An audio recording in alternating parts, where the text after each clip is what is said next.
ఈ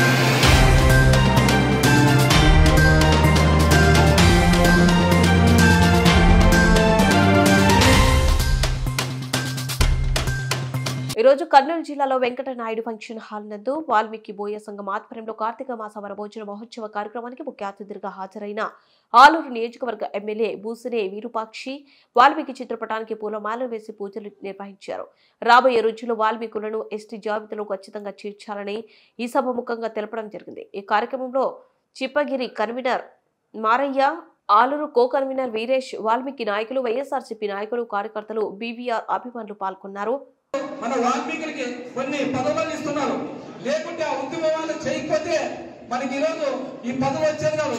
మనకి ఇప్పుడు ఎందుకంటే ఈరోజు మన పెద్దలు అందరూ ఉద్యమాలు చేసిన దానికి ఈరోజు మన ఎమ్మెల్యేలు మన శాసనసభలో పోయినాము, అదేవిధంగా ఎంపీగా పార్లమెంట్ లో పోయినారు. కాబట్టి మనము ఈ ఉద్యమాన్ని కలిసికట్టుగా పార్టీలకు అతీతంగా పార్టీలు చూడండి, మన వాల్మీకులు కులం మీద చూడాలి. నేను మాత్రం ఎప్పుడైనా కానీ కులం తర్వాతే పార్టీలు అని చెప్తాను.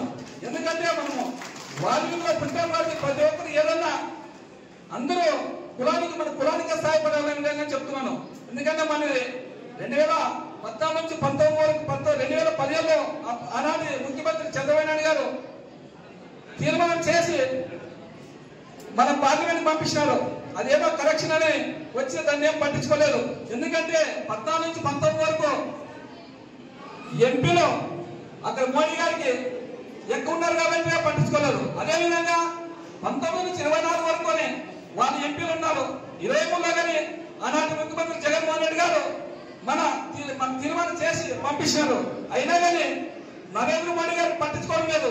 ఈ రోజు నేను ఎవరైనా చెప్తున్నాను, కూటమి ప్రభుత్వం ఉంది, చంద్రబాబు నాయుడు గారికి చెప్తున్నాను. ఎందుకంటే ఆయన వయసు 75-76 సంవత్సరాలు అయ్యి మీరు మా వాల్మీకుల్ని ఇప్పుడు ఏమన్నా ఇప్పుడే చేయాలని విధంగా చెప్తున్నాను.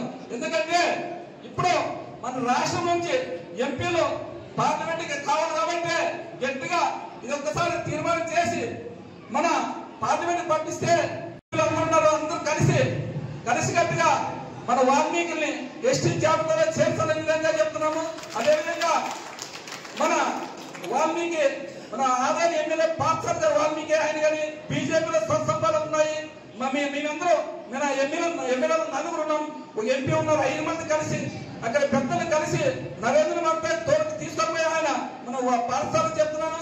నరేంద్ర మోడీ దగ్గర మమ్మల్ని అందరూ తీసుకొస్తే మీరు కానీ వచ్చి మన వాల్మీకి కులం తరపున అందరూ కలిసి ఖచ్చితంగా మీరు మా వాల్మీకి ఎస్టేట్ జాబితాలో చేస్తారని గట్టిగా అడగదామనే విధంగా నేను మాత్రము ఖచ్చితంగా మన కూటమి ప్రభుత్వం చెప్తున్నాను. అదేవిధంగా మన పవన్ కళ్యాణ్ గారు కానీ ఆయన కానీ నరేంద్ర మోడీతో బాగా సత్సంబాలు ఉన్నాయి.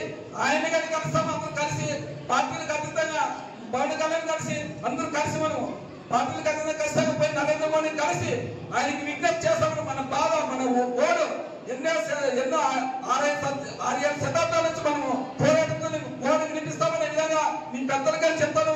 మీరు ఎప్పుడైనా కానీ నా దగ్గరకు వచ్చి ఏదైనా ఎప్పుడు పోదామంటే ఢిల్లీకి పోదామనే విధంగా నిర్మాణం ఖచ్చితంగా మన వాల్మీకుల కోసం ఎంతగానో పోరాటం చేసే విధంగా నేను ఈరోజు ఈ సభాముఖంగా మన వాల్మీకి ముద్దంటులు అందరికీ నేను ఈరోజు చెప్తున్నాం. ఖచ్చితంగా ఎప్పుడన్నా కానీ మీరు నాకు ఏ స్థాయి ఉన్నా ఖచ్చితంగా మన వాల్మీకి గుర్తు చేస్తానే విధంగా ఈ రోజు ఈ అవకాశం ఇచ్చిన పెద్దలందరికీ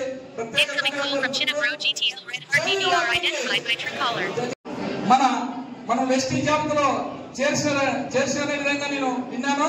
అదేవిధంగా మనకి తర్వాత 70 ఏళ్ళలో కొన్ని ఏజెన్సీ గ్రామాలు అక్కడ శ్రీకాకుళం అయితేనేమి, విజయనగరం అయితేనేమి అవన్నీ ఎస్టీ జాబితాలు పెట్టి ఈ రోజు మనం బీసీలో చేర్చారు. బీసీలో చేసే కారణం ఏమంటే మనము కర్నూలు జిల్లా అయితేనేమి, ఆంధ్రప్రదేశ్ జిల్లా అయితేనేమి ఎక్కువ మంది మన వాల్మీకులు ఉన్నాం. అందుకోసమే మనము కులంతో పేరుతో అవసరం